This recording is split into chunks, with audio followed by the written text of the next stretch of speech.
Assalamu alaikum, friends. This is 𝗙𝗰𝘁cie𝗺𝗀𝗃, and you are watching my channel, Knowledge for Quality of Life. Friends, for the last 3.5 to 4 months, I've been talking on vitamin D as it relates to all the non-communicable diseases. Today, I'm going to take a little bit further step and go into beyond vitamin D. As I've been saying all these times that, there is no one silver bullet which can fix all the health problems. And this is my journey, actually. This is my own journey, which I am presenting in the, various small vlogs. So once I fixed my vitamin D and I started seeing the results, it impacted many other factors through my blood work. And then my next question was that what's next in my overall health? Because my perspective on health is that I need to preserve this natural gift which is given to me in its best form, to the best of my ability. Because one is, it's a natural gift which I need to preserve. Second, I have a responsibility. I have a spiritual and physical responsibility I need to fulfill. So I need to preserve my health so that I can fulfill my responsibility. Third, I don't want to become liability to my family that, if God forbid I get sick, whatever it's in my power, I'm not saying by any means that natural calamity or natural tests comes, it's part of life. But whatever my intellect allows me to do certain things to take care of my own health, what am I doing about it? So I started questioning. Then the fourth thing is that, being a proactive in healthcare, taking care of my health rather than reactive. Because, when we talk about quality of life, within the context of healthcare, we are always focusing on health span rather than lifespan, because we don't control lifespan. To some extent, we have a control over health span, how we are maintaining our health, what are the due diligence we are doing, what are the lifestyle we are adapting, and using our own intellect, right? Which nature has provided us. So the next step mine was that to look into the non-communicable diseases, that what are the parameters, what are the variables which affect these non-communicable diseases besides vitamin D? Because vitamin D is just a one factor, and I spent enough time because it's a major player in the whole puzzle. So that was one piece of the puzzle. Now we are going to take a next step, that I started questioning myself that what are the other things which I can do on my own and understand that, how these non-communicable diseases progress. Because remember that these non-communicable diseases are very insidious in nature.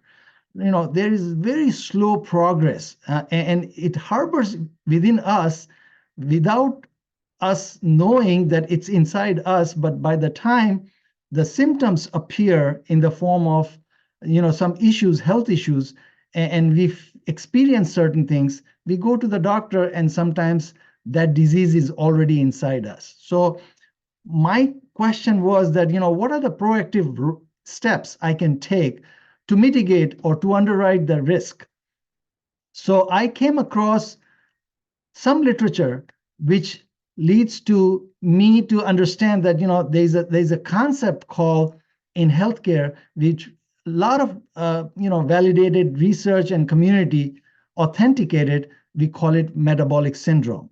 So it's a state of one's metabolic health. And there are 5 parameters, 5 variables, which involves complete metabolic health, which we can define. Now, if somehow we, fit ourselves in 3 out of that 5 category, which I'm going to show you in a bit, then we can say that, a person is having a metabolic syndrome. So metabolic health is the way we process our food into energy. So in this metabolic syndrome, if somebody has a metabolic syndrome, it means that someone fulfills 3 criteria out of that 5, then person is defined that, person has a metabolic syndrome. Now, this metabolic syndrome leads to eventually insulin resistance. And this insulin resistance is the driver of all the major non-communicable diseases. So let me share my screen with you and show you the 5 criteria. So these are the diagnostic criteria for metabolic syndrome. Number 1, they are defined in first category, number 1, different ways, but the crux is the same. Basically, abdominal obesity in men, if someone's waist circumference for male is greater than 40 inches, and for women, it's greater than 35 inches. And within the parentheses, I have written in centimeter for SI units. For countries like Canada or Europe, where they are using the international units. The other way it can be defined as waist to hip ratio. So for men, so if you take the waist circumference and divide it by the hip circumference, and if the ratio is 0.9 for male, greater than 0.9 for male, and greater than 0.85 for women, then there is a defined abdominal obesity. Or in the form of body mass index, BMI, greater than 30. So these are different ways the first criteria can be defined in. The second criteria is high triglyceride.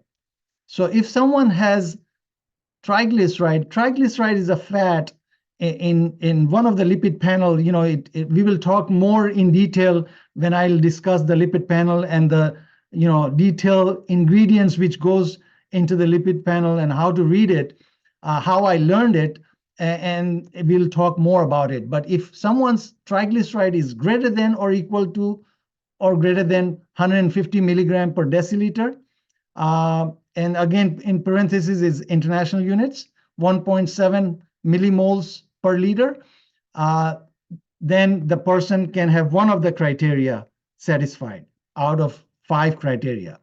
The third criteria is low HDL, good cholesterol, which we say high density lipoprotein. For male, it's less than 40 milligrams per deciliter, and for women, it's less than 50 milligrams per deciliter. If you recall my previous vlogs, I was fulfilling this third criteria when I was deficient in my HDL, when I was deficient in D. Okay, I was initially at 27. This 40 number for me was 27. And the most current I got last year is 60. So I raised from 27 to 60. So I'm out of this criteria. I don't fulfill that criteria anymore out of these 5. But I was the victim of this criteria. And this is pretty common in Asians and obese people who have a higher BMI. So I'll discuss in a bit that all these 5 criteria are very interconnected with each other.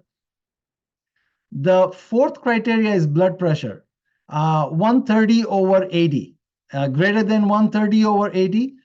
Some people defined as 140/90, but normal is 120/80, 120/70. So these are all the different benchmarks. But point is that anyone above, if you are going above 130/80, then the pressure, you are going into the high pressure range. You are establishing that hypertension category.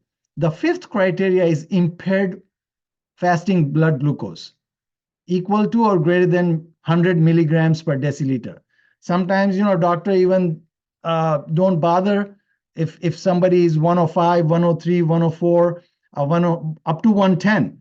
They said that you are fine. But, who knows that, you are inching towards pre-diabetic condition or eventually full-blown diabetes. So this fifth criteria, I'm going to be discussing in detail that what did I do myself for making sure that I'm not impaired fasting blood glucose, or I'm inching towards insulin resistance.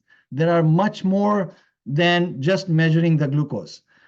So if out of 5 criteria, if somebody fulfills 3, okay, if 3 criteria is met out of 5, then we can say that person has metabolic syndrome.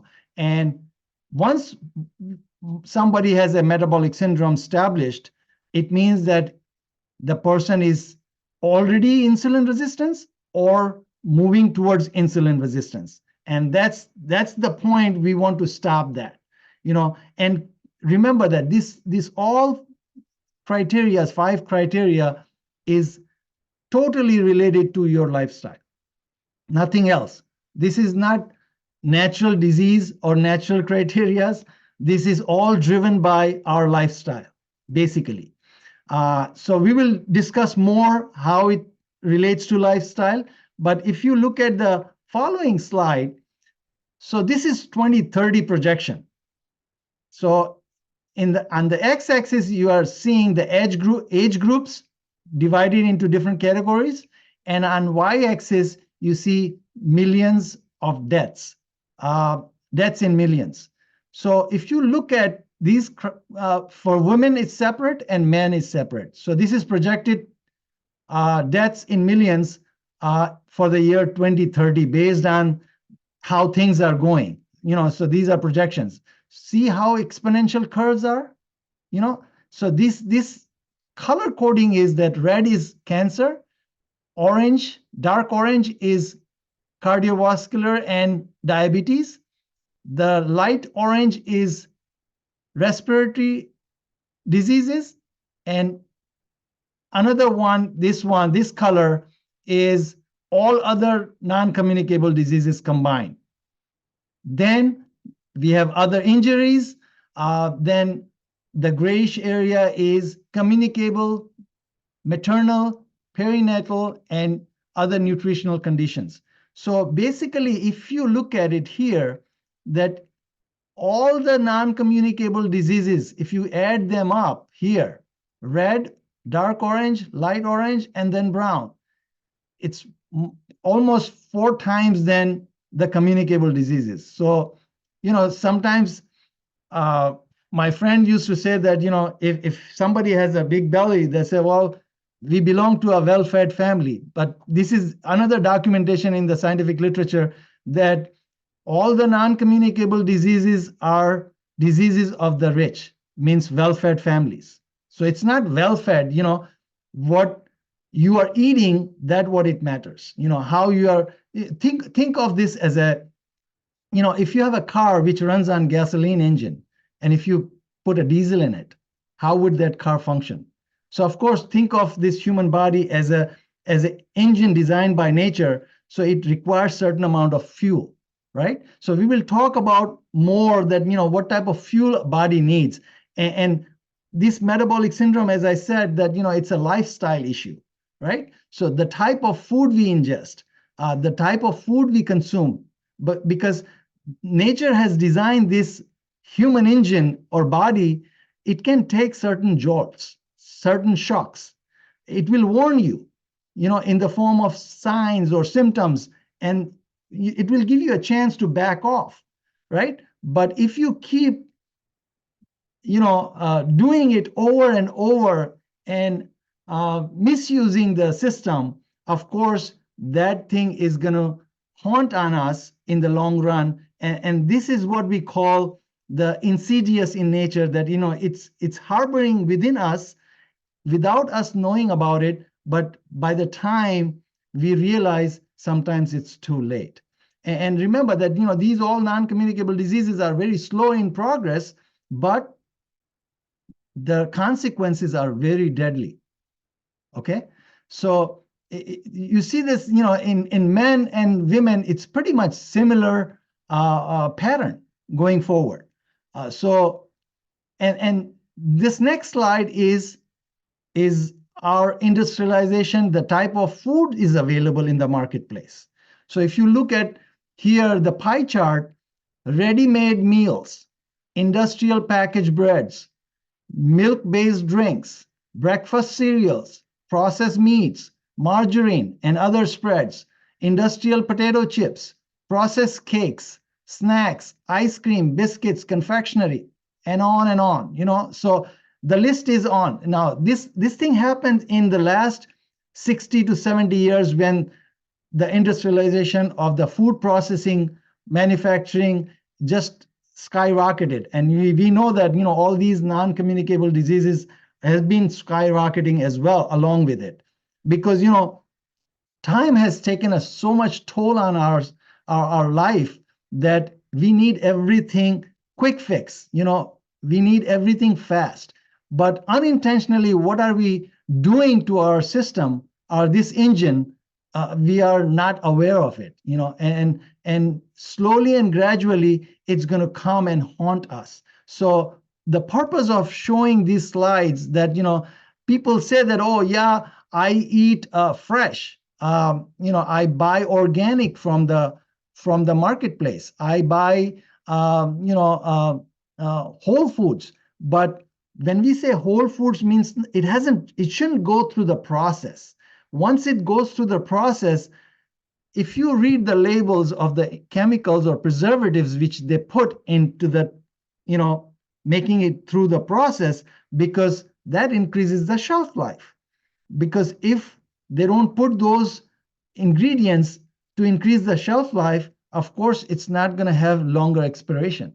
So, and all these extra chemicals and extra preservatives, we are taking it, we are ingesting it. We are eating it. So of course, the body is going to give you that kind of a response over time. And we will talk more over the course of next vlogs that what tests are there, how to monitor those things, that what's cooking inside, because if I get a cut on my hand, I can see the blood, but, can I see the my interior lining of my artery? Can I, because, nature has kept a lot of checks and balances in this system, provided we go for the right test and do the right testing. And it gives you an indication that, where you are standing and where you are heading, right? Then you can back off. You can make the corrective actions. So next one is BMI versus mortality.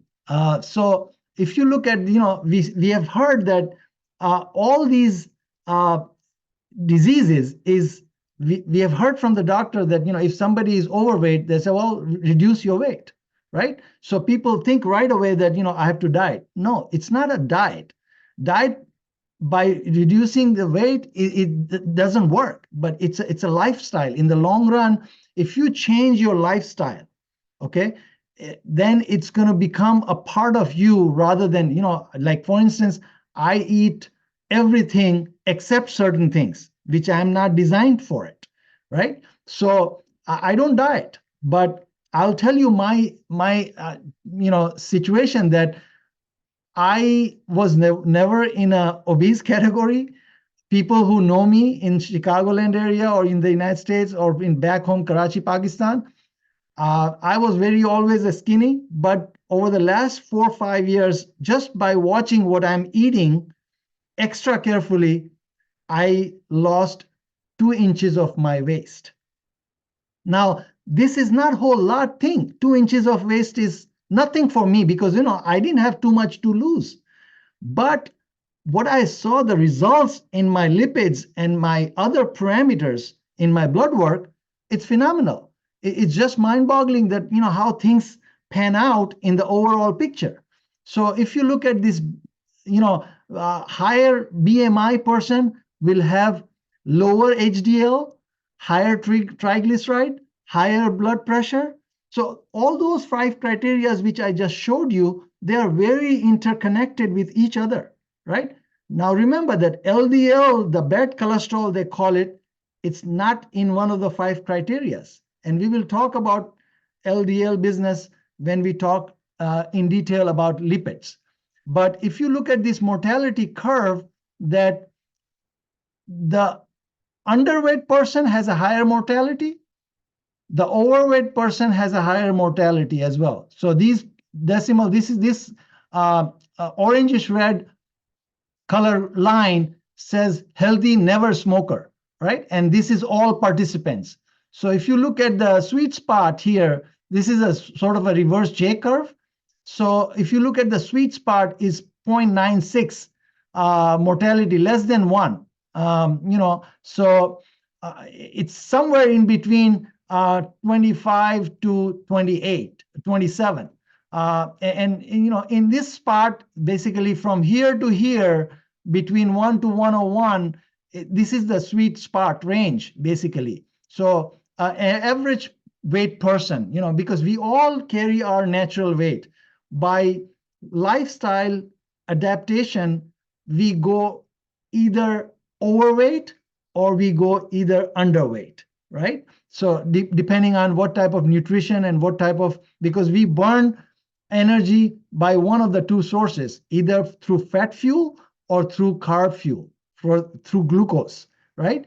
We cannot consume both, because if we consume both, then if we are burning our energy in a glucose source, then that extra fat which we eat, even though it's a good fat, it's going to store in the fat globules and we are going to gain weight. So make sure that we understand this thing. This another slide. So I'll explain you how to read this thing. So this is 4 different parameters of the lipid. First here is LDL, the low density lipoprotein. Second one is triglyceride. Third is HDL. And the fourth is triglyceride over HDL ratio. Now, TG over HDL ratio is one of the best indicator for heart disease, which we will talk in detail when we talk about lipids in a separate vlogs. But I just wanted to illustrate to you here that how BMI change affects these lipid parameters. So the green color is the largest reduction. So if somebody loses the BMI quite a bit, then you will see that LDL will drop. Okay? You will see if the BMI increases, somebody gets obese, then LDL is going to increase. Okay? And vice versa. So if you have a moderate reduction, you will have a moderate decrease here, LDL. And if you have a moderate increase, you have a moderate increase. So basically, it's directly proportional. It's a 1-to-1 correlation. So that's how the BMI, the body weight, and you remember then from my previous vlog that the heavier person would take more vitamin D. Remember that vitamin D is always in this bigger piece of the picture. It's part of the puzzle, but bigger piece of the picture. So vitamin D plays a role as well. So the skinny person would take less vitamin D to generate the equal vitamin D level in the body. So if an average person, as I said in my previous vlog, that average person would take, let's say, 5,000 IU, then obese person may take 12,000 to 15,000 IU, right? So that's how it was, it was different, in my vlog, that vlog which I explained. So here again, if you look at, there's a large reduction in BMI, there's a huge reduction in triglyceride. And I'll show you my case. So I used to be around 80, 85. According to the norm, I'm okay, because you can have up to 150. But I'll discuss more in the lipid vlogs that how it improves your overall picture of the cardiac risk when you drop your triglyceride. So right now, last year I dropped from 80 to 47. So now my triglyceride is 47. HDL, so large reduction in BMI, you will see big change in HDL, which I saw in my case. So, if you get, even if you shed few pounds, it's going to reflect in your HDL. It's going to reflect in your triglyceride. It all depends how much you have to lose. I didn't have much to lose. So I, saw the results accordingly. But if you look at, in the triglyceride and HDL ratio, the large reduction, you will see the biggest drop in TG over HDL ratio. So they say TGL over HDL ratio should be less than 2. I'm less than 1. So it's one of the best parameter that, it's again, it's best to lose some pounds if you have some excess weight, because, these are all metabolic results, but the end physical results, if somebody has excess weight on the body, of course, your knee and your ankle is going to complain in the long run, because, they take the most weight throughout. They carry the most weight, and these are the weak links. And that's why you see a lot of people has knee pains.